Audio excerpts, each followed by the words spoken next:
July 2 to 15, 2020 yung first batch ng MFR. 2 decades.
Good morning, everyone.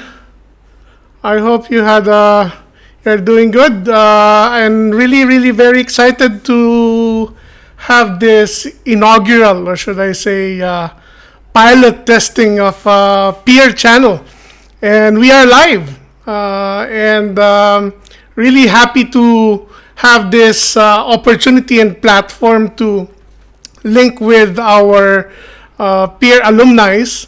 And as you are tuned in, and for those of you who are not very familiar of this channel, we are peer program. Peer program is a program for enhancement of emergency response. We have been in existence since 1998, so it's more than 2 decades now.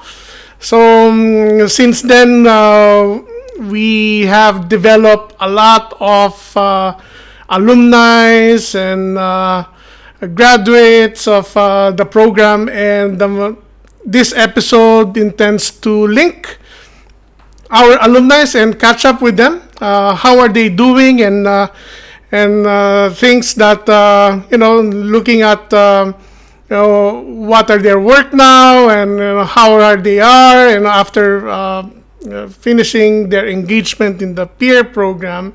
So we are fortunate this Sunday morning to have one of the senior instructor or senior peer instructor, Mr. Romulo Bong Villavacer, who is from the Philippines, and I started or we started together the peer program, and since early 2000, and we'll be hearing from him with regards to his experience in the peer program and how the peer program impacted his career, and let's catch up with him, how he's doing. So I would like to welcome Bong. Bong, how are you? Good to have you here. Say hello to our viewers. Well, hello everybody. Jan, first of all, I would like to say thank you for having me. It's a great opportunity to reconnect once again with you. And of course, it's like 2 decades, as you have mentioned. Like Pierre started way back 1998. We started our first course in 2000. So 2000, this is 2021 already. 2 decades already of doing peer program for such a long time. And yet, we're still here, you're still doing your job. Well, I am off totally from peer program, but not totally. My heart still belongs to the program itself. I'm just like glad to reconnect with you and then all the viewers right now. Right. For at least before we deep dive on what Bong will share to us this morning. For those of you who are not yet tuned in, please tune in to our live broadcast, and hope that we will also be interacting with you. And please feel free to make your comments and ask your questions. We'll be happy to share that with Bong. And Bong, just to start with,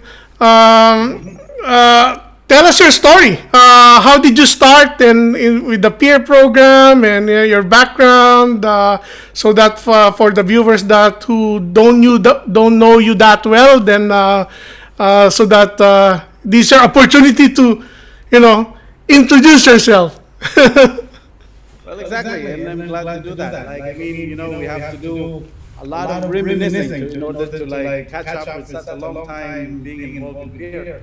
Well, I started the peer program way back 2002. I was like a fire officer back then in the Bureau of Fire Protection in the Philippines, and I was part of the tactical training officers at the Fire National Training Institute, which was the national training center for all firefighters on the whole archipelago of the Philippines.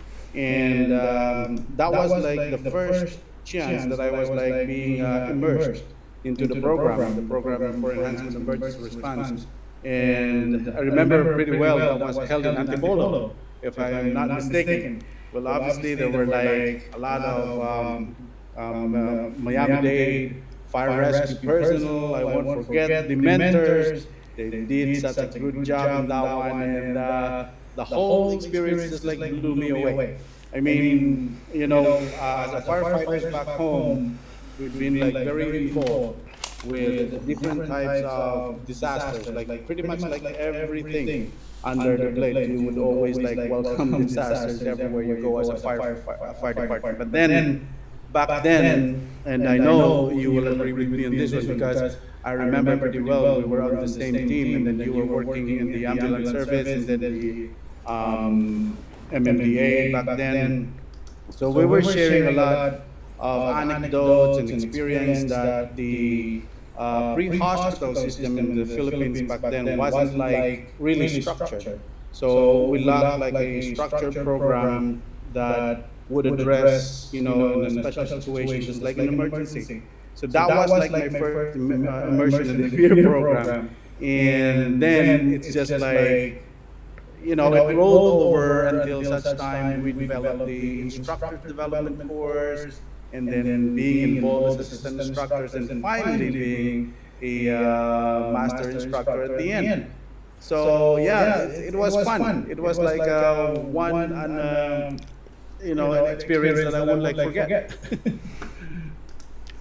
Great, great. I guess that's it's good that you mentioned about our mentors, our gurus, if I can say that. Shout out to the Miami-Dade Fire Rescue Department, of course, Nick Marian, who has been still active. Yes, he's still very active in commenting on some of our posts, and he's also very active in Facebook.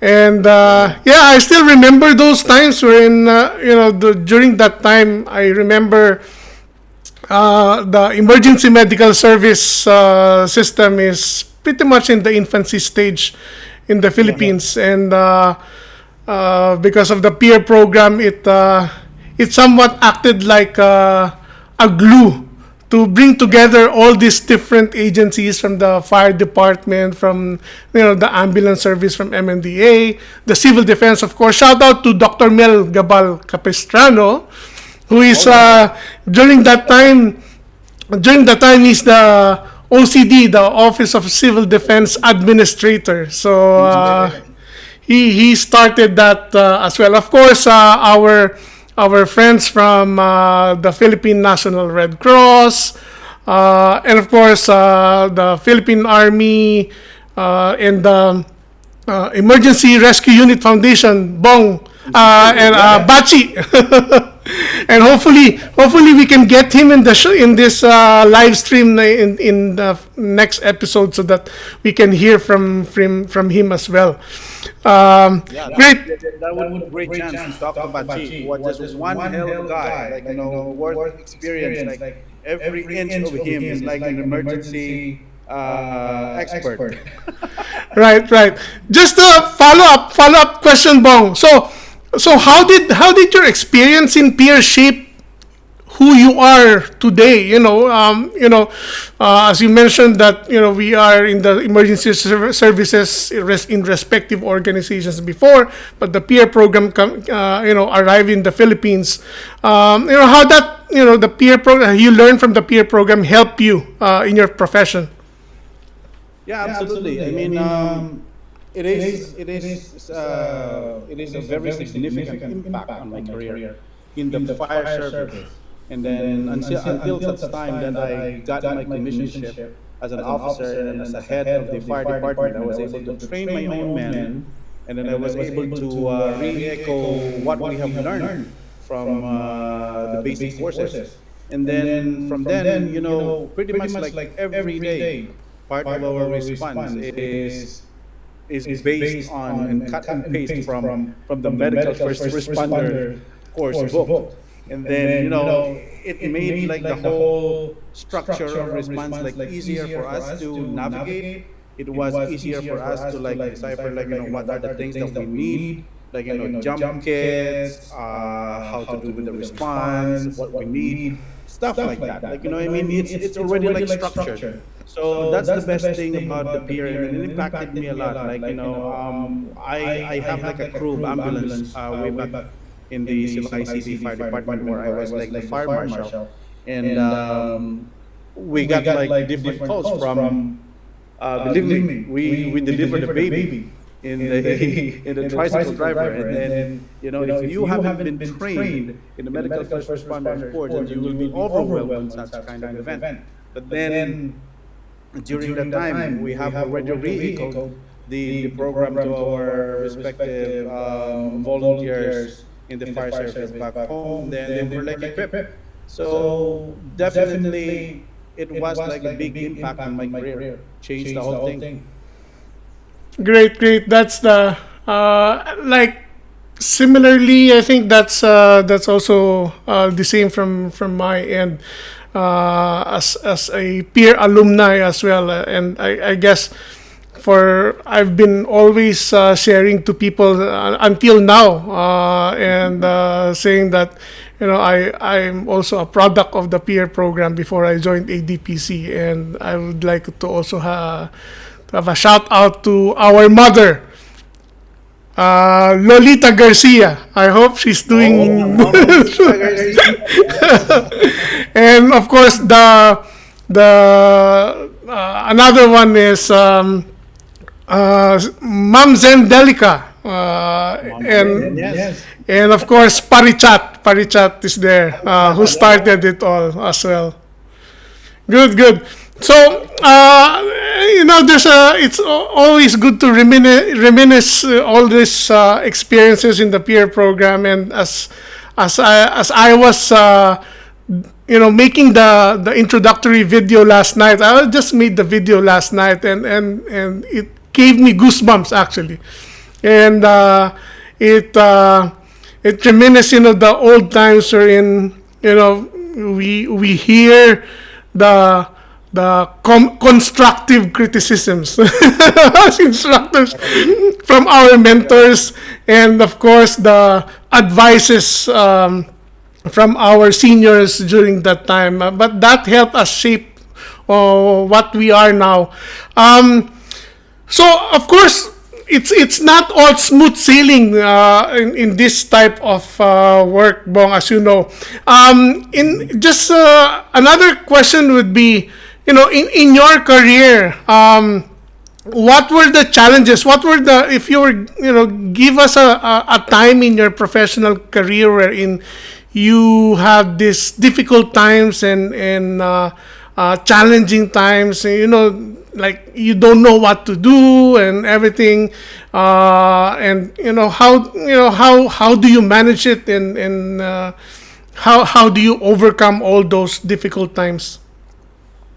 That's a wonderful question. And that goes back to where I came from, where we came from, especially. Remember, there was like one scenario, a very chaotic scenario in the medical first responder course, where they train you like not to be able to perform your job, because that's the main task of the of our instructors back then.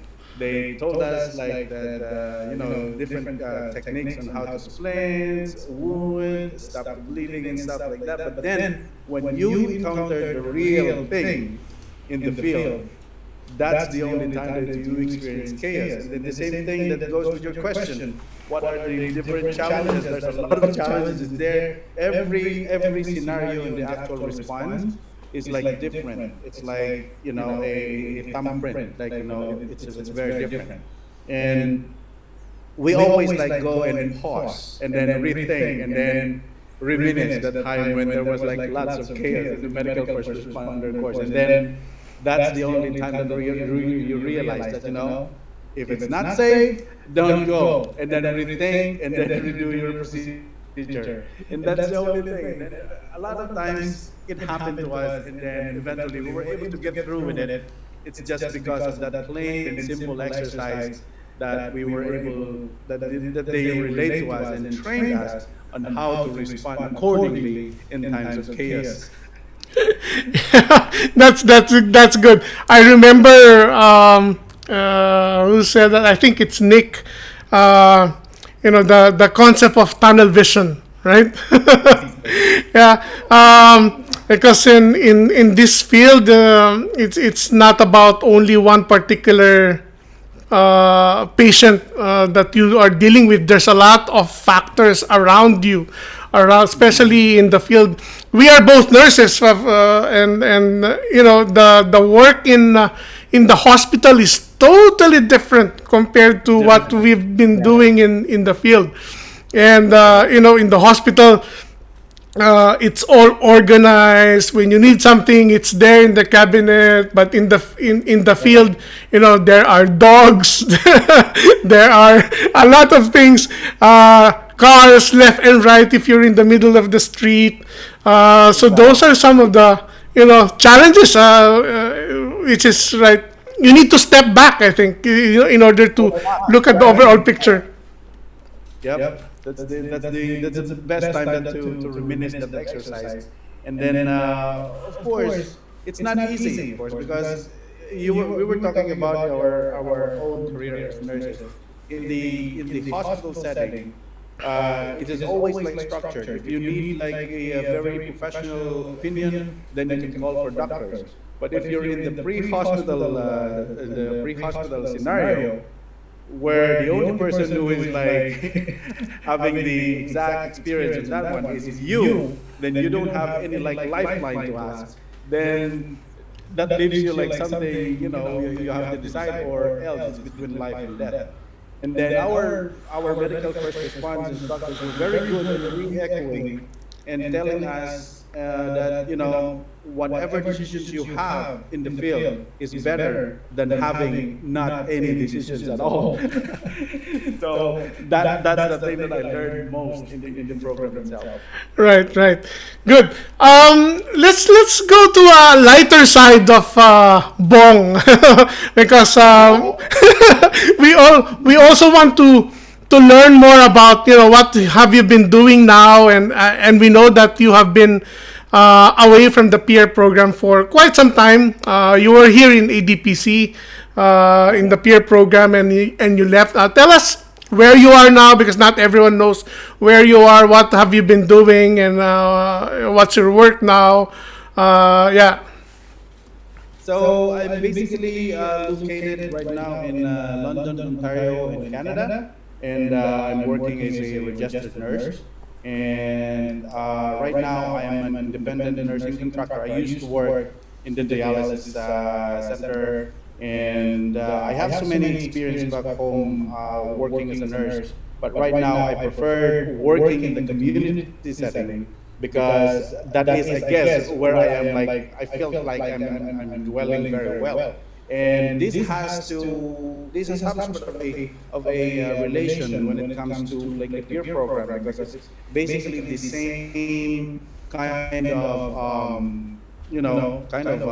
work style environment that I have, like working in environment, the field itself. It's like pretty much the same playing field right now that I'm working with. So I have experience like working and to a medically challenging case, and I was able to respond pretty well. The clients usually that I have are like medically fragile, ventilator, and then if I don't have a good preparation, backbone of experience, coming from this kind of training, I would be overwhelmed. But then, it equipped me a lot. I owe it a lot to the peer program itself. So I know the environment is different, but then it's the same thing. I am the only nurse there in the community. If I respond in such a way like I respond as a medical first responder. So it's basically the same stroke, same line of work. Right. That's good to hear, because I remember when I was starting, it's like a lot of people ask me, you're already you completed nursing, but you're not working in the hospital. And I said, I feel that I can do more. When we were working in the hospital, it's like I feel that we can also do what the doctors are doing. No offense to our colleagues from the doctors, but we can also do it. And that by working in pre-hospital or in the community, these are it makes another area for nursing to spread their wings, if I can say that, and do all of these things, and do whatever it takes for in making the community safe, right? Yeah. So, Bong, for example, if you're not a firefighter today, or if you're a nurse, what would you be? What's that again? if Sorry. if you're not a firefighter, or if you're not a nurse, if you're not a rescuer, if you're not working in this field, what would you be? Well, wow. Are there any when we were young, we dream of becoming a pilot, or something else, but eventually our career put us in a different path, right? But just want to get your the personal side of things from yourself. Yeah, exactly. You nailed it. Like I have a passion for flying, and I actually considered doing the pilot course here in Canada. And however, there's some minor hiccups because of some very strict medicals that you have to undergo. And of course, we cannot deny that we are aging already. I'm going to be a golden boy soon, like after Ouch. November. So the medicals are just strict. But yeah, on top of that, I usually, like, in a subtle way, I re-engage myself, and then like flying drones, flying remote control airplanes. It's the same feeling again, like, going back to the pilot thing. But every man is like dreaming to fly one day, and that's every boy wanted to fly and have wings. Uh, yeah, I'm not excluding myself on that one. I am. Right, right. I think that's why there are what you call toys for the big boys, right? I remember now. I can hear my wife and saying, "Oh, you're buying this toys again," and you're. But this has been your with this age, and that we can do many things, and we can do whatever our passions, and how we keep motivated, and following that up, working in the community, working in at least you're still in the medical field, at more on the public health community side. What keeps you motivated when you wake up in the morning? What keeps you going? Because sometimes you feel one in the morning, you feel like just stay in bed and asking yourself, why am I doing this? But what keeps you motivated? Well, that's the thing too. Like, in the hospital, it's very structured. There's like some sort of a routine way in the hospital. You go there, you work the same thing. But in the community, the challenge is every day is different.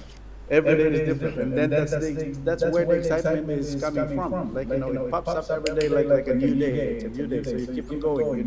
You don't know what will happen next. You don't know what will happen next. And same thing with responding to like actual emergency calls.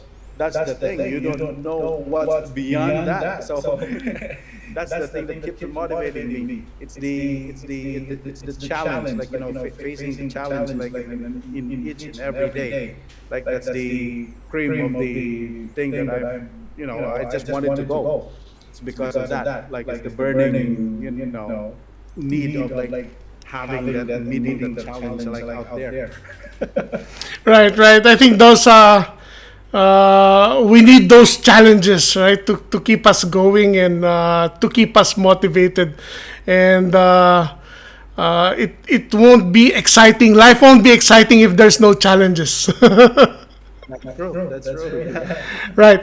Right. So for our viewers who are tuned in in this live stream.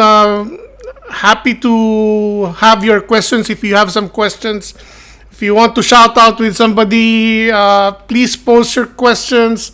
We'll be happy to do that as well. Before we proceed to Bong, just a trivia on the peer program. So I think not everyone knows about this one, and this is Philippine government awarding Asian Disaster Preparedness Center what we call the Gawad Kalasag Award. In 21 August 2002, the Republic of the Philippines conferred this Gawad Kalasag to ADPC in recognition of excellence in disaster management, specifically for the work of peer in 2002. In which our former executive director, Dr. Suvit Yodmani, and presided by former President, His Excellency Ms. Gloria Macapagal Arroyo, on the occasion of the 2002 National Disaster Consciousness Month. And Gawad Kalasag literally means an award of protecting or shielding. So, this is Gawad Kalasag in Tagalog or in English. This special citation was given because of the capacity building support that the peer program has extended to the Philippines. Right. Yeah. So I think that's one trivia, and I think this is still the time, if I'm not mistaken, the time of Dr. Mel Capistrano as well. So for those old timers in peer, I think they would remember this, and for those new ones, and I think this is another thing that we can be proud of. It's I always tell to people, it's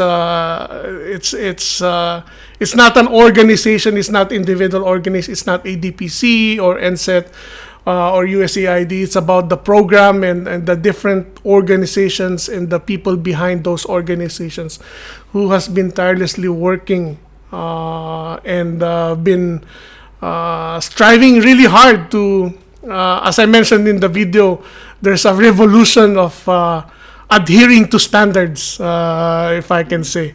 I remember when we were starting peer, when we received training abroad, when we go back to the Philippines, and our organization said, oh, let's reduce it to 1 day or reduce it to this number of hours. And the standards or the quality becomes diluted, but the peer program has really instilled to all members of the organizations involved in the peer program that the importance of standard on what we're doing.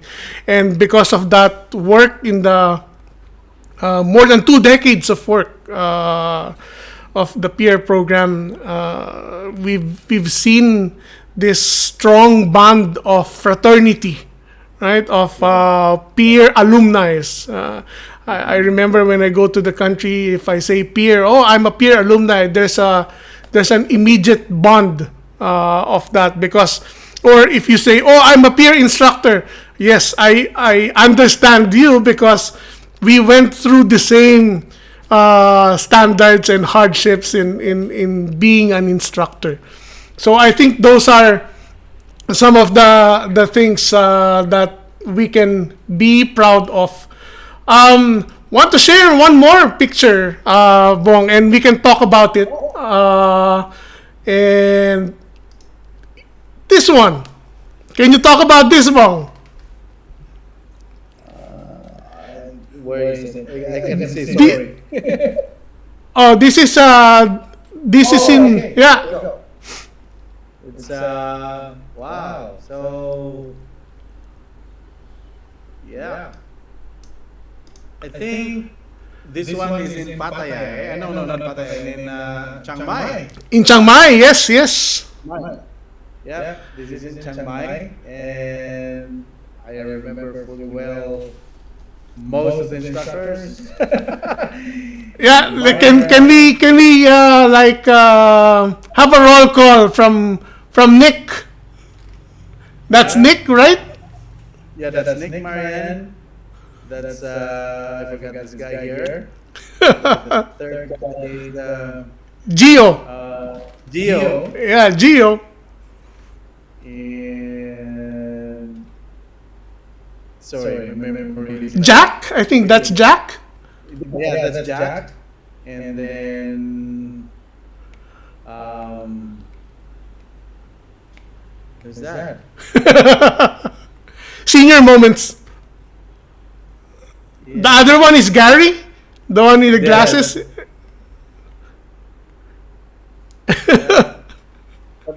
They all look familiar.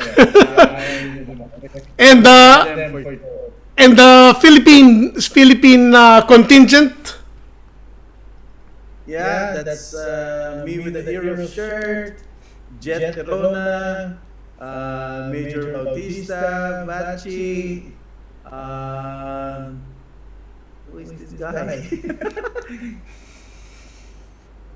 Do you remember him? Yeah, from Air Force. Oh, from Air Force. I think, yeah. Jovi? Yes, yes. I wonder where he is now. Yeah, I know. He's a pilot, right? Yes, yes, he's a pilot from Rescue Wing, I think. Yeah, rescue winger. And then another guy, Enteng, from Bureau of Fire Protection too. The other guy. Right. Right, yeah. Right. Yeah, so I think this is the first batch of the official first batch of CSSR instructors in the Philippines. This is the CSSR instructors workshop in Chiang Mai. I think this is in 2003, and this is a regional course during that time, and these are the 6 gentlemen who are the first CSSR instructors. These are your kuyang. These are your seniors. For those of you who don't know, so when you meet these people, you need to in Tagalog you need to make mano. And you know what really the thing that I can could not forget from Chiang Mai is that we were so unlucky during the time because we don't have chainsaws. Remember that? Yes, yes. Because it was like forbidden in Chiang Mai. So when we were like hopping courses from one country to another, I always like tell them that you were so blessed to have this kind of equipment with you, the chainsaw, because way back then when we were training, we don't have the opportunity of like having them because it was like forbidden in Chiang Mai. And that was wow. And in the weather too, eh? Like, Right. it was like heat. Right, because in Thailand, they are restricting ownership of chainsaw because of they want to protect the forest, right? forest. So there's no chainsaw, so we really had to go through a lot of things with DDPM and everyone to get a chainsaw just for the purpose of the training. So it's really a fun because I remember the first course of CSSR of peer was in 2001, and this was held also in Chiang Mai, and we went back after 2 years in Chiang Mai to do the instructors workshop with all these mentors of us in the Miami-Dade Fire Rescue Department. Yeah, that's good. We have one message. Oh, it's good to see. It's Dr. Luis. Hello, Dr. Luis Jorge Perez. How are you? We're doing good. It's good to see that you're tuned in as well. Thank you very much for tuning in and for always supporting us in this work. Yeah. So there's one last picture I want to show. Yeah.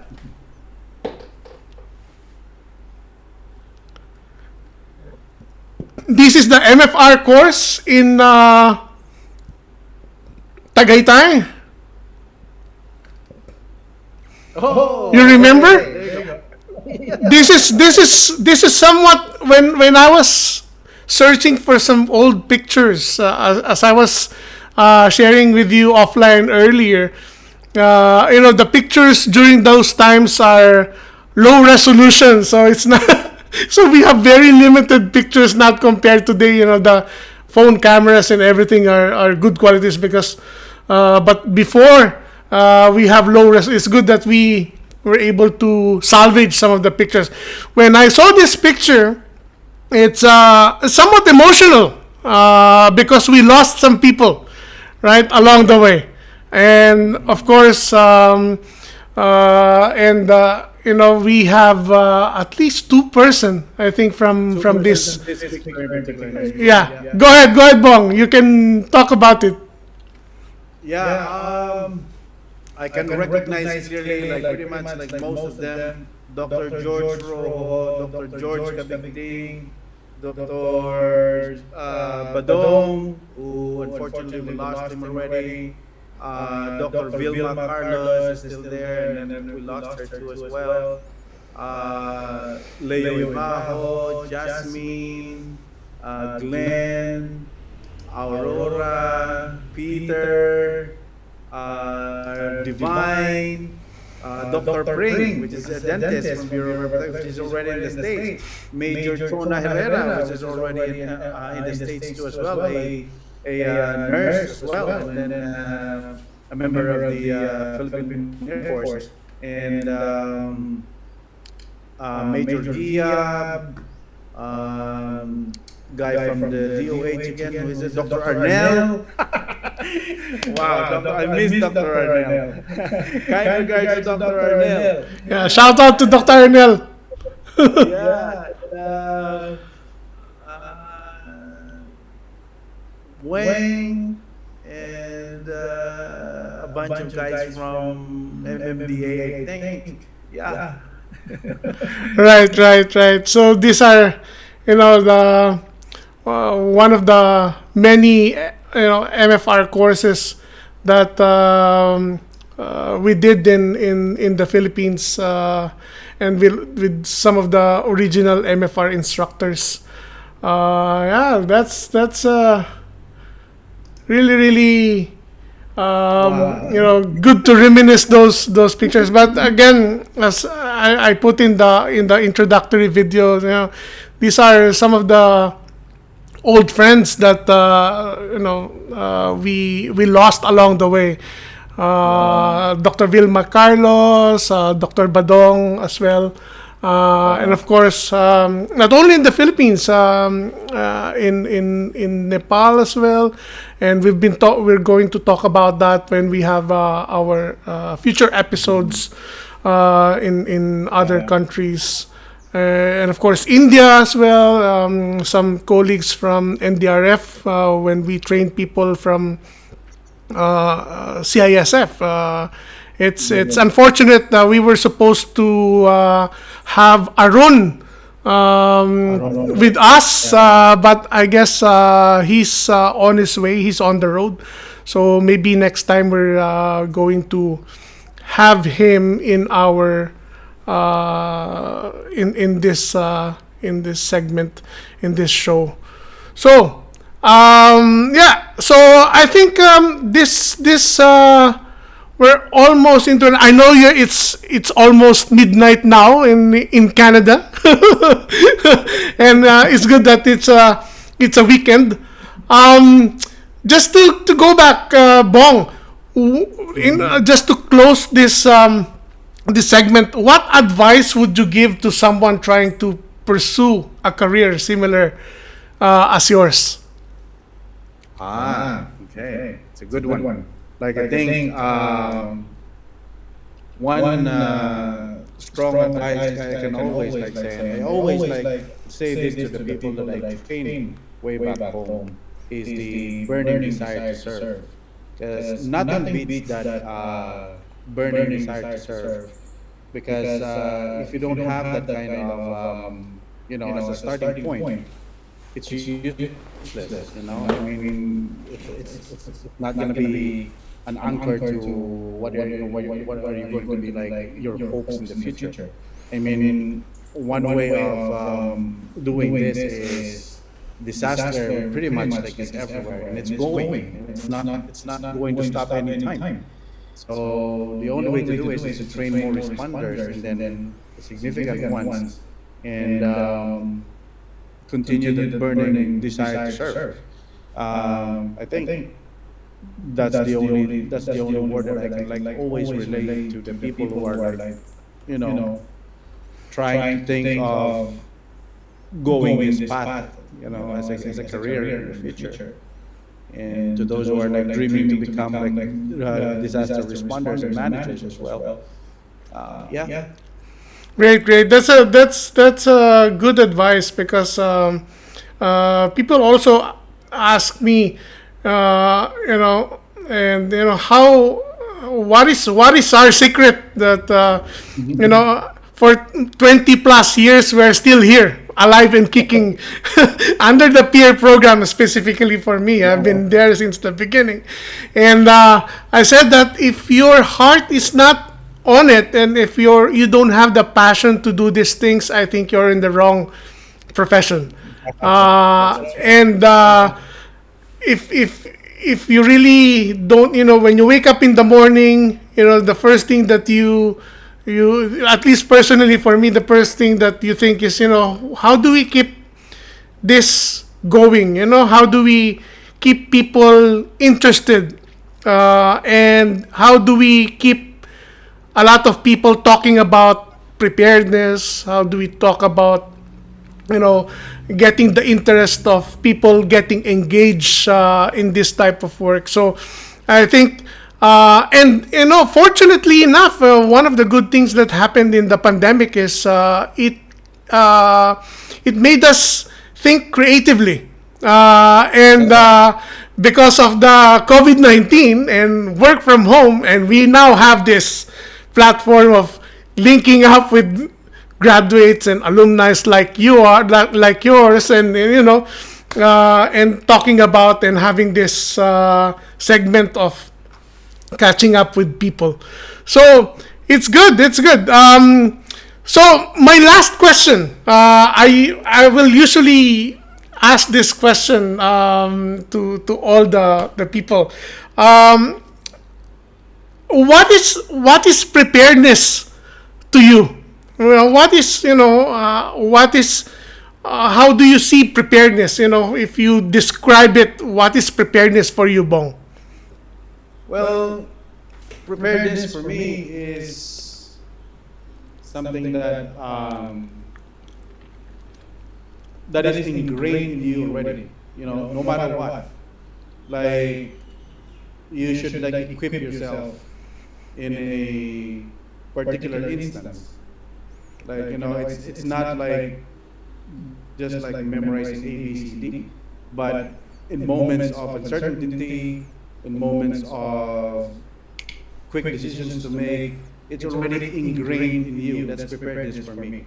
Like you can always like do CPR, but if you don't know if it's like 30 is to 2, or 30 is to 2, or 30 is to 1, or 15 is to 1, or 5 is to 1, then that's nothing. So for me, it's like getting yourself equipped every time. Like it has a quick thing for you to be set right away in a moment's notice. Because we can always like talk of training, and then our great instructors and mentors always tell us that these skills sometimes are perishable skills. If you don't practice them, it's gone. So the only way to do it is like equip yourself. How do we equip yourself? Train, and then always like I always like have a mannequin here at home, and I always like do the compressions every time, even singing the song, whatever it is, like the beat, just to get on to that Staying alive. rhythm, the staying. So, but I know AHA is already doing it every year, and then hopefully they're gonna change the protocols again. But that's the only way. Like, keep in touch with the latest trend, and then get yourself hooked up with the latest trending skill set. That's the only way to equip ourselves and then getting prepared. Yeah. Right, right. Let's have a yay.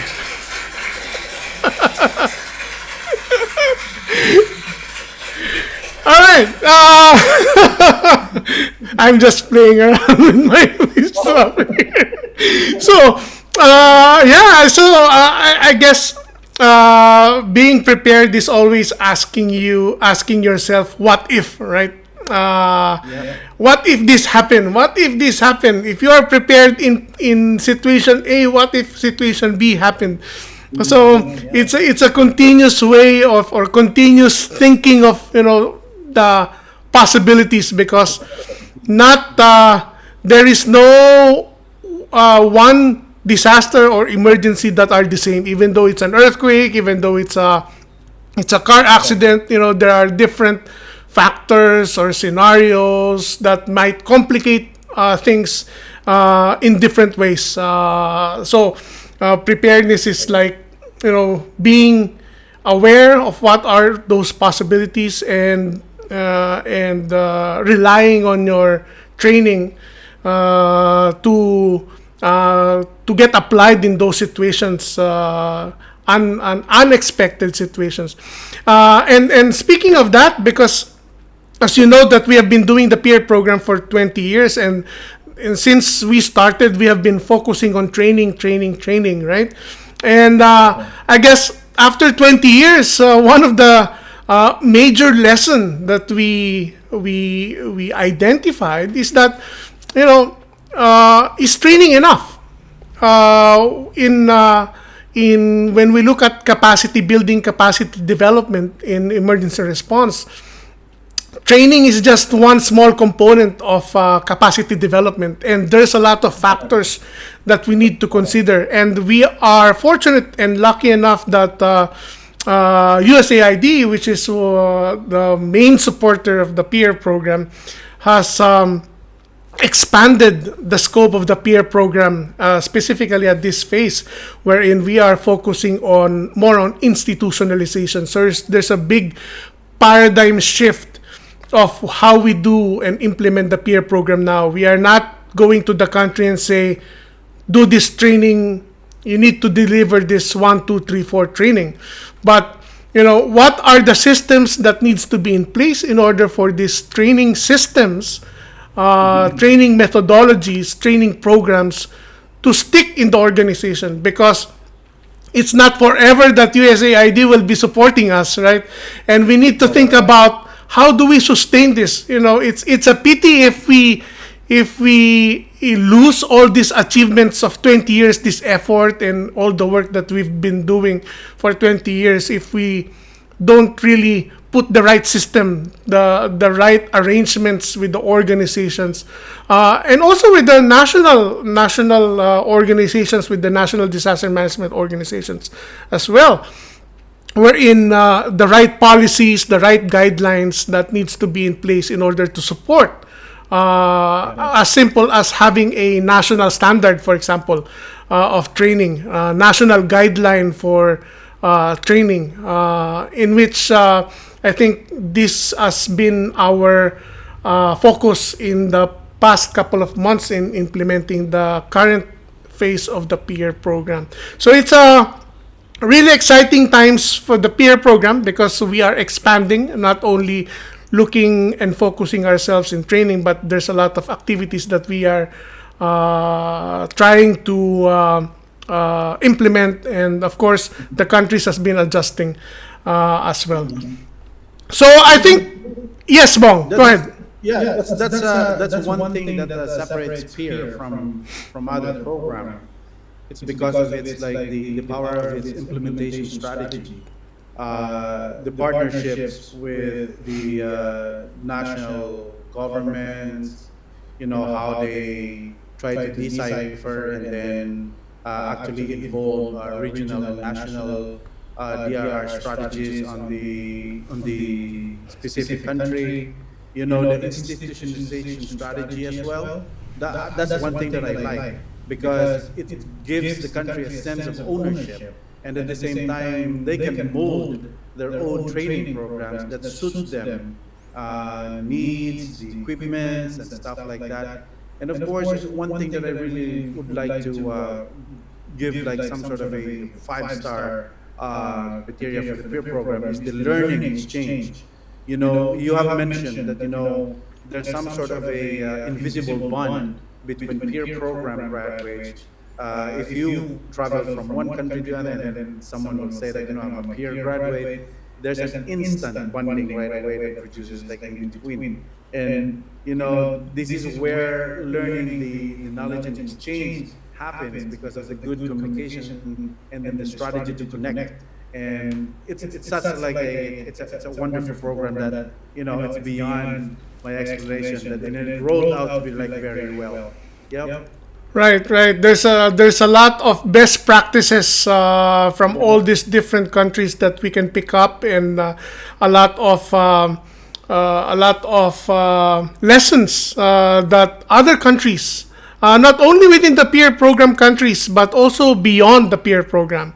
And I think that's one of the power of the peer program, wherein this 20 years of building those best practices and experience, doing it over and over again, and learning from it. And these are, very strong messages that the peer countries will be able to share out there, to other countries. So again, really, really appreciate and really honored to be part of this wonderful program. So to end, any last message, Bong, and tell us, so where can we get where can we contact you, and where if people wants to contact you, and do you have a Facebook page, or do you have IG, or it's your time to promote yourself before we end. Exactly. Well, yeah, you can find me in Facebook. I'm like a very active Facebook user, and then you can find my name there, Bong Villavacer. Yeah, and then I'm also a member of the Pure Facebook account there. So I think, yeah, that's the only way that you can connect me, considering the time difference, like globally, is pretty much like plus 11, plus 10 here. So, yeah. Yeah, if you have any questions, if you want just like to connect or just say hi, yeah, drop me a message, messenger. Yep, Facebook will work too as well. Thank you, thank you, thank you, Bong. It's really a privilege to catch up with you, and just want to pick up some of the messages that we have been receiving. We have somebody from Cebu who is hello, Sir John and Sir Bong, from it's Bachi from the rest of peer instructors. Bachi, how are you? I've been getting hold. Please contact me. I've been trying to get hold of you because we want to also talk to you in this segment. So we'll be happy to bring you over and have a mini reunion. And we can bring back the original team of from the Philippines to be in the next episode. To talk about their experience. So, thank you very much, Bong. I think this has been a really wonderful 1 hour. It's time flies, and it's already 1 hour, and we can go on and on and on in discussing about all of these things.